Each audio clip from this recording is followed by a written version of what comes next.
Welcome to the UPIKE Coaches Show ahead of Week 7. We're sitting here with Coach Phipps. Bears coming off a 24-17 victory on the road against University of the Cumberlands. Snaps a 4-year losing streak against UC. And, of course, that game we talked about that was sour last season. How does it feel? It felt great. You know, I think our guys really kind of took a chip on their shoulder into the ball game with what happened last year. And even those guys that have been here a couple years, been two really close ball games. And, you know, just the ball club a couple hours down the road, so there seems to be some recruiting crossover, some guys from this region on that team and guys from over in that area that stayed on this team. And so I thought it was a lot of emotion on both sides that really kind of all culminated there in the last final seconds in a really dramatic ending. So it was good. Yeah, of course, Xavier Malone coming in the third quarter, getting the job done, led the Bears through 2 quarters, and your defense kept the Patriots scoreless in those 2 quarters. And Xavier, of course, throwing that touchdown pass with 11 seconds left to Alex Sanders. How big is that for you? You've always talked about it could be any guy on any day in terms of your quarterback crew, that he can come in the game. Yeah, absolutely. You know, and you know, he was coming off a concussion, to be honest, a few weeks earlier, and everything in the media and those things that have happened. We just felt like it was a situation where we wanted to be absolutely sure that the cobwebs were knocked off and he was ready to go. And, you know, X hung in there in the huddle, you know, on the edge as Eli was battling, and I could tell he was ready at any moment, and we just felt like it was the right moment to give us a little bit of a spark plug. We saw some things that he does well in the defensive secondary, and came out and had somewhere around 200 yards in 1 quarter of play throwing the football. So he's a great young man, and, you know, great teammate, and he's waited the moment to be the starter this week. So I'm really excited for him and to have the opportunity to really, you know, drive the bus. Thinking about the offense, what was your biggest thing that sticks out to you? Well, I thought we ran the ball really well. You know, obviously we had just shy of 200 yards rushing, and you know, I thought our running backs did a great job. 4 guys, you know, touched the ball in the backfield, and they all did a great job up front with the offensive line and timing. And, you know, they ran exactly what we thought they would from our scout. And, you know, it just all kind of came together there in that fourth quarter to score just enough points. You know, can't say enough about the kicking game too. You know, you're on your third kicker. You know. So, you know, your punter ends up doing all the kicking duties from kickoff to PAT field goal and continuing to do an outstanding job punting. So Sandorf, you know, did a great job with that. So, you know, that was another part of the game that we really felt helped us was the kicking game was solid outside of one blocked field goal. Yeah, and punting and special teams in general was something we talked about last week. And you say you're on your third kicker. Sandorf comes out 6 punts for 227 yards, 45-yard long and 1, pinning the Patriots inside the 20. Also went 3 for 3 on field goals in the game. That's a big marked improvement. You said you guys were keying on that, and we saw that on Saturday.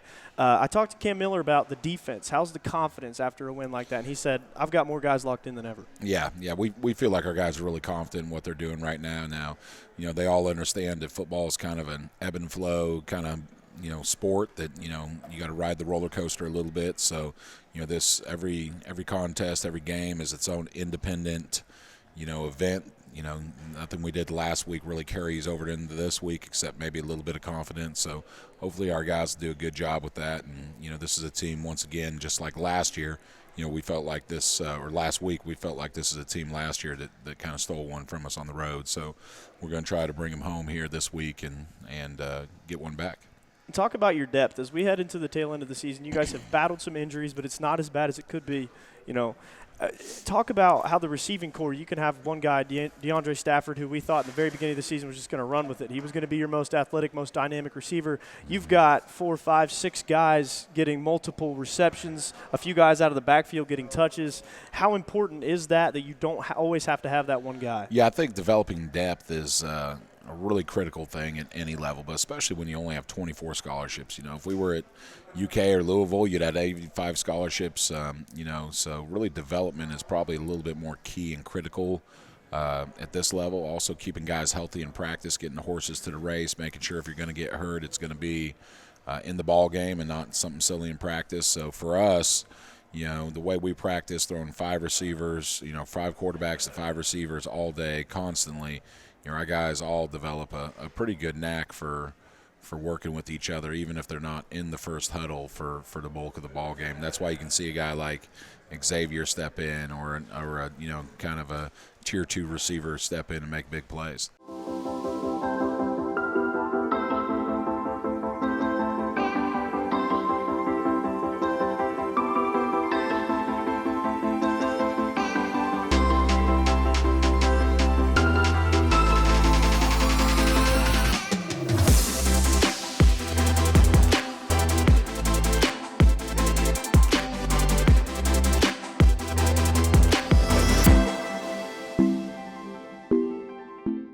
Welcome back to the UPIKE Coaches Show, Week 7. I'm sitting here with the man of the hour, Xavier Malone. A career game for you, 13-19 for 201 yards and a touchdown.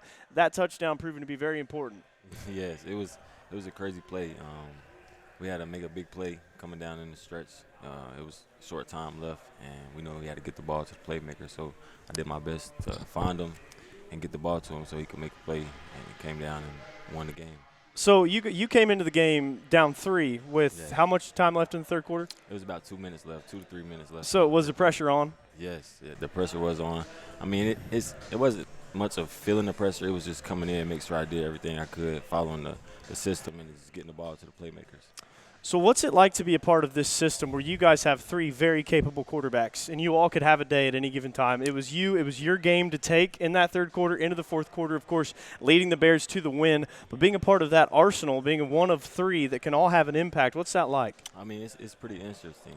I feel like we have one of the best quarterback systems, one of the best quarterback rooms in the country. So I feel like all 3 guys can make it happen, and we just moved on to the next guy, and then we got the job done. So I feel like it's pretty lenient when you could do that with all 3 quarterbacks, and we got more quarterbacks too that could do the same thing, so I feel pretty good about it. So what was the feeling like after you threw that final touchdown pass to Sanders with 11 seconds left? What was it, second and goal, third and goal? It was about third. It was third and goal. Third and goal. And if we didn't get that, we had to kick the field goal. But I knew we had a field goal if we didn't get that, but I wanted to score to win the game. So, I mean, it was a great feeling. It was kind of overwhelming with everything that was going on and the clutch moment, but it was fun after that. It was fun seeing the dub.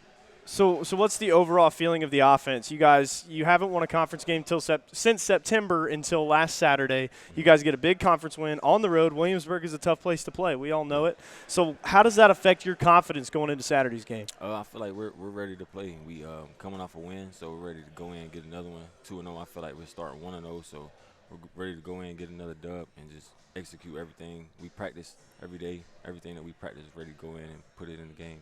See how it works out. Well, thank you, man. Thank Appreciate you joining us. We'll be Appreciate back with Coach Phipps here on the UPIKE Coaches Show.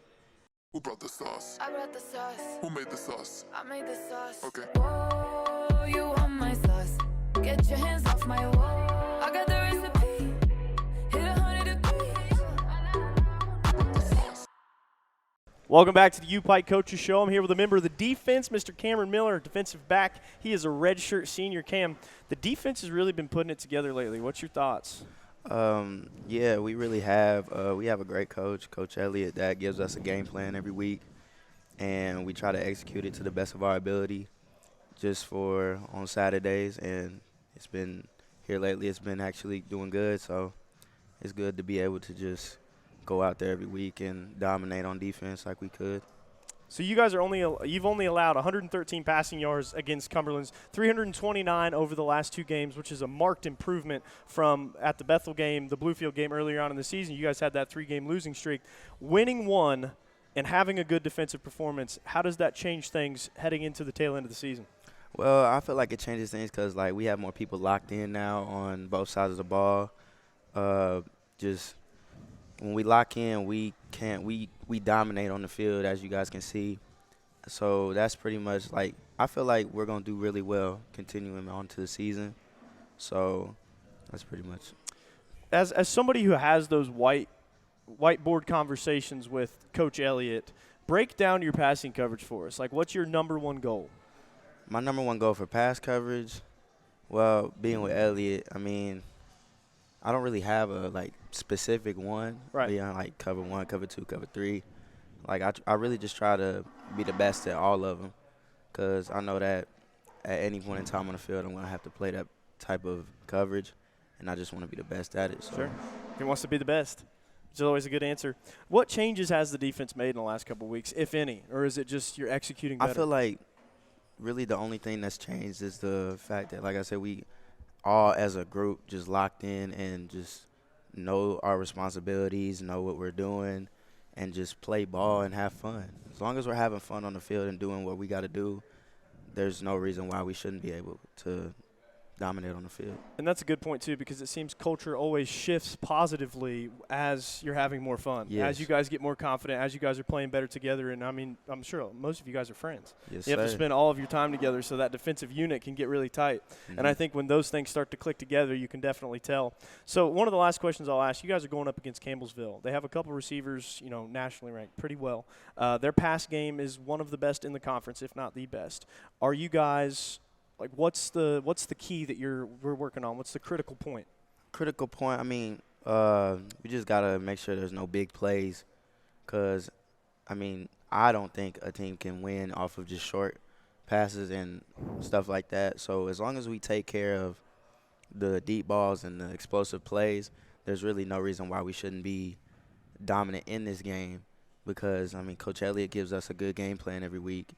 And the game plan we have this week is I feel like it's very, very good for the team that we're playing. So as long as we take care of that, take care of our responsibilities and don't give up busted coverages, big plays, and stuff like that, there shouldn't be a problem in this game for us. And the coverage has been better. You guys have 6 pass breakups in the last 2 games, I believe it is. Yep, 6 pass breakups in the last 2 games, 7 interceptions. That's big for the defensive backcourt. Yeah. So that's something that would be really nice to carry on course. through the game Saturday against the Tigers. Are you ready to be back home? Yes, sir. Yes, sir. In Ready front of to the go crowd out at Hamley? there, dominate for y'all, and get this win for you guys, man. All right, man. Thank you All so right. much. Appreciate you, man. That was Cameron Miller. We'll be back with Coach Phipps here on the UPIKE Coaches Show.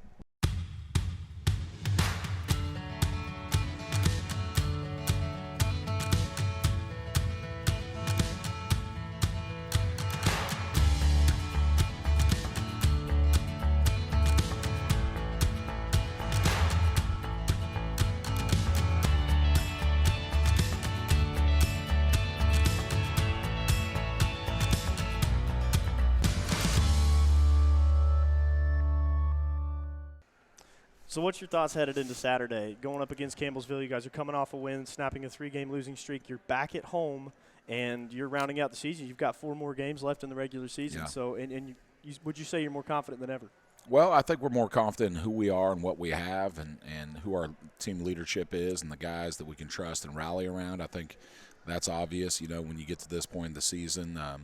You know, you just figure out those things. And, you know, so our chemistry is good at some key critical positions right now. We're getting some guys back healthy off injury that were hurt early in the season. So I would say we are the most confident we've been. But like I said, you know, strange things happen when you roll that odd-shaped ball out there on that turf. And, you know, we want to make sure that we did all of our due diligence this week to prepare and be right where we want to be. And, you know, luckily the weather, you know, permitted to have some great practices this week, and we felt like our guys coming out of the midterms kind of refocused, you know, weren't focused necessarily on all those big tests before fall break. So I think it was a really, you know, up-tempo, up-energy practice all week.